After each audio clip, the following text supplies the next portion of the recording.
Hello everyone, welcome back to my German Grammar for Beginners series. Today is already lesson number 7, and in this one we're going to talk about how you can express liking in German. In English that is actually quite easy to do. You can say I like books, but you can also say I like reading, or even I like reading books. No matter what it is that you like, you can always use this one particular verb to like in order to express your preferences. In German this is a little bit more complicated. We have two options available here. We can use either the German verb mögen, which is an irregular verb also. It is conjugated irregularly in present tense, mögen, or we can also use gern, and depending on what it is that we like, we need one or the other. So let me explain to you how it works. In order to express a liking or preference of something in German, we can either use mögen when we want to refer to things or objects, meaning nouns or pronouns, in the sense of I like this building, I like pizza, or I like him. Him in this case is a pronoun, whereas the other two were nouns, but they always refer to people or objects. It's a physical entity that you like. Or we can also alternatively use gern when we want to refer to activities, meaning verbs in a sentence. So when it is an activity or something that you like doing, it works a little bit differently in German, and here we have to use the word gern for that. The grammatical function between the verb mögen and the word gern is fundamentally different. Let's start with mögen first. Mögen, as I said, is a verb which per definition requires a direct object, which can either be persons or nouns or pronouns. For example, as in these sentences here, Ich mag Pizza. Ich mag Pizza. I like pizza. So here it is definitely a thing or an object that we like, so we can use the verb mögen. You see it has changed its verb stem quite a bit from mög to mag. Next example sentence is mag den Frühling. Mag den Frühling, meaning he likes the spring, or he likes spring. Again, it is not a physical object, but it is still a noun. A thing that he is liking. Or in the question, magst du mich? Magst du mich? Meaning, do you like me? Here, mich again is a personal pronoun, but I'm asking someone, do you like me as a person? So we will still need the verb mögen. How do we conjugate it? As I mentioned, it is conjugated irregularly in all three singular forms, which is well, it's not rare, but it's also not common, because normally irregular verbs are only irregular for du and er, sie, es. Here it is also irregular for ich. We will therefore conjugate. Ich mag, du magst, er, sie, es mag. You see ich and he, she, it looks identical in the verb conjugation. And then, as always, in plural, we go back to the normal regular verb stem. Wir mögen, ihr mögt, sie mögen.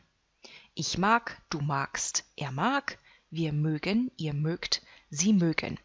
So you will always have to adjust that to the subject of your sentence, whether it is I, you, he, she, it, we, you, or they.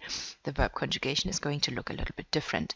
But you use mögen primarily with objects and nouns and pronouns and living beings and people.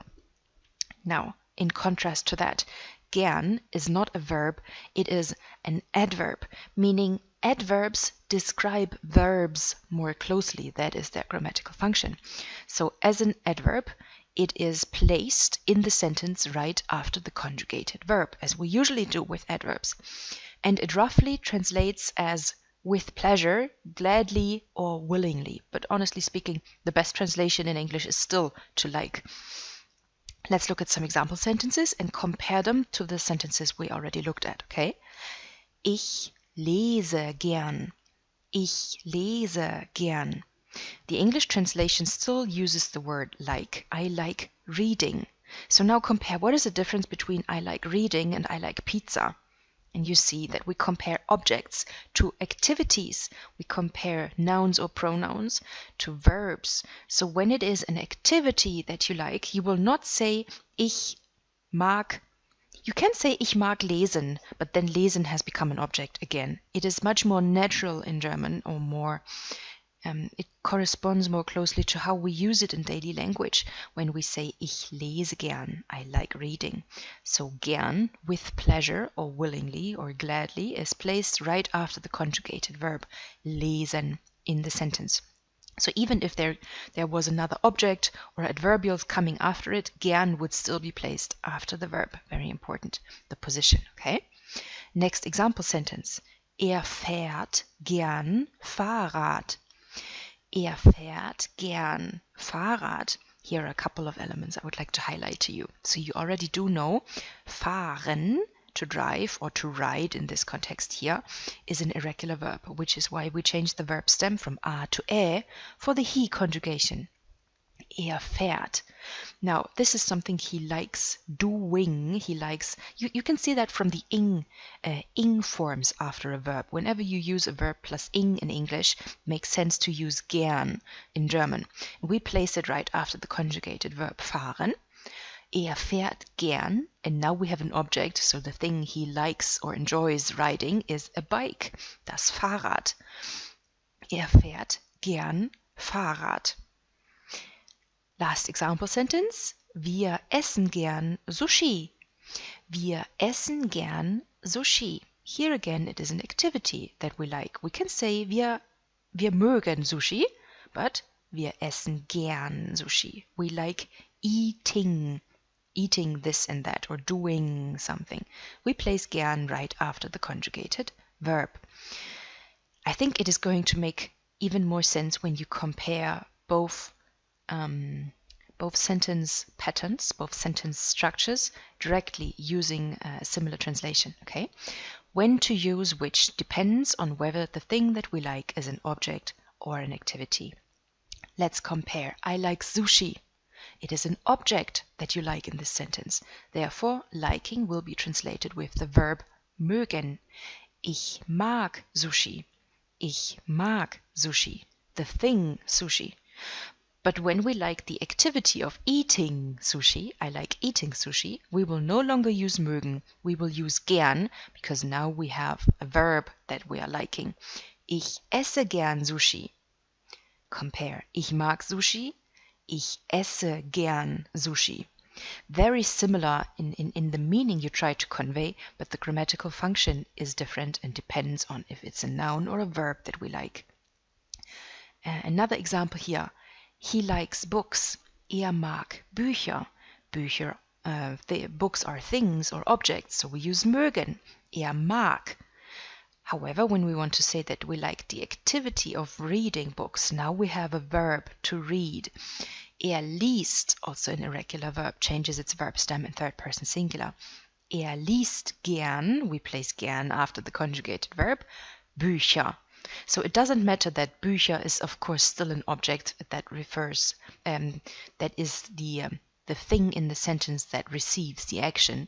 It merely counts that it is the activity itself that we like doing. So we need gern. I hope that those example sentences here were able to make the difference a little bit clearer to you. And of course, exercise.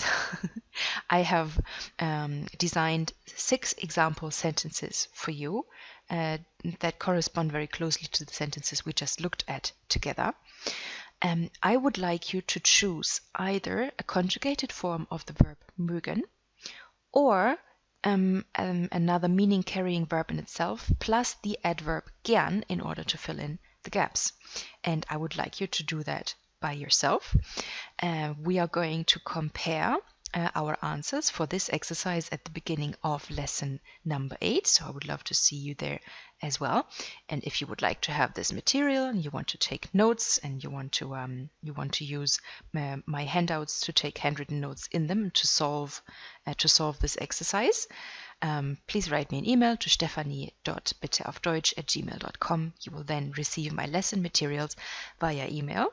And today was a little bit shorter lesson, but sometimes why stretch it unnecessarily? There are going to be lessons that need to be quite a bit longer than this one, because we shall focus on content and not on time, right? So I hope you enjoyed this lesson as well. I'm looking forward to seeing you again in the next one. And thank you for all your wonderful feedback. Looking forward to next time. See you guys. Bye.